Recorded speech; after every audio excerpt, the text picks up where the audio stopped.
asalaamaaleykum sama gars yi c'est Omzo TV officiel technologie en wolof nuyu naa leen ziar leen di leen jaajëfal bu baax a baax di la wax bi de c'est la première fois yaa ngi doog a tombé suñu chaîne wala suñu vidéo ñu ngi lay invité nga abonné te nga bës cloche de notification bi ndax nga mën di recevoir suñu ay yeneen vidéo tey nag dañuy ñëwaatee si beneen astuce ba tey rek si application Ludo King bi naka ngay Ludo local nga toog ak say xarit wala amis ak ñoo mën a toogal rek ngeen bëgg a def Ludo 4 cases wala 2 ak lu mënti doon rek naka ngay def ba créer ko quoi loolu si application bi lay ñoo dem ñu wax leen ko dañuy cliquer si application bi nii.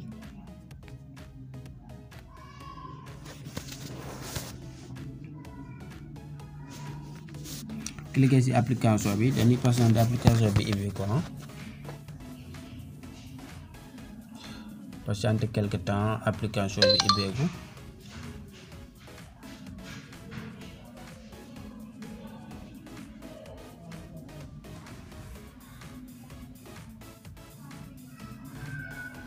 dañuy patienter quelque temps rek application bi ubbeeku application Ludo King bi yaakaar naa jamono ji moom bëri na ñu koy utiliser trop macha allah mais application Ludo King bi te application bu neex la utiliser pour Ludo yaakaar naa bëri na application yoo xamante ne si ne am na Ludo mais bii moom yaakaar naa bu si efficace la quoi.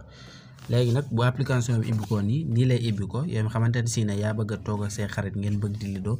boobaa rek da ngay ñëw nga cliquer fii pass and play bi nga cliquer si boo cliquer si pass and play bi dee case bii nii par 2 la quoi bi dee da ngeen a bëgg suyee par 2 case bii la mais bu fekkente ne na par 4 la da ngay ñëw nga cliquer nii bi si kaw léegi boo cliquer bi si kaw nga def next fii boo cliquer next foofu nga ñëw fii nii bu la neexee ay tur la nga renommer ko quoi nga changer tur yi par exemple bii si kaw ñu def si Omzo TV ok ñu ñëwaat ci deuxième bi kan lañ ko tuddee ñu def officiel rek ñu def officiel wala bàyyi ñu def non quoi bàyyi ñu def non par exemple ñu def Rama ok Omzo TV Rama bi léegi ñaar yooyu léegi pour fii la sax avant ñu koy def nii fii par ci 2 bi leen ko bàyyi woon mais bu fekkee par 4 la 4 case bi fii ngay ñëw si 4 case bi nii def ok nii ñu commencé renommer waat tur yëpp par exemple ñu renommer tur yëpp maanaam kenn ku ne sa tur di si fen daal par exemple defaat Omzo rek pour mu gën a leer Omzo TV officiel ñu def ok ñu ñëwaat si deuxième bi renommer ko en plus ñu def Rama ok troisième case bi kan la war a doon ñu def non papa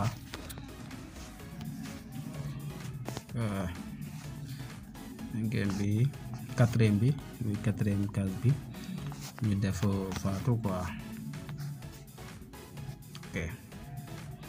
léegi dañuy def fi play bu la neexoon nag mën nga kaa def par 5 cases wala par 6 wala par 3 wala par 2 mais en général ñu si ëpp lu ñuy moom par 4 cases bi yaakaar moom ëpp la def di Ludo di jouer quoi léegi ñu def play léegi bu ñu defee play automatiquement day daal di commencer boo xoolee Omzo bi moo nekk nii léegi Omzo day daal di dox voilà comme egsi rek sa tour day daal di aviser nii sa rewu ni suuf boo xoolee Rama moo war a dox cliquer nii quoi voilà papa moo war a dox cliquer nii exemple ma pour exemple rek Fatou bu la neexee kenn ku ne turam mën nga see bind quoi pour Ludo bi gën a nice pour gën a professionnel quoi voilà képp war a dox rek bu si accès sa tur moo nekk nii suuf plus nga cliquer wala bës voilà par exemple rek boo ko defee nii nga créé ko nii Ludo bi day gën a professionnel te day gën a nice quoi macha allah voilà j'espère que na gars yi astuce bi leer na di wax na lii leen andiloon seen biir canal Omzo TV officiel technologie en wolof di la wax rek comme d'habitude duñ taay di la ko wax bi de yaa ngi doog a tombi suñu chaîne wala suñu vidéo ñu ngi lay invité rek comme d'habitude ngay abonné da ngay bës cloche de notification bi ndax nga mën di recevoir suñu ay yeneen i vidéo chaque fois bu ñu dugalee vidéo YouTube envoyé la benn notification xamal la na dugal nañ benn vidéo bu bees di la dig daje à la prochaine vidéo incha allah.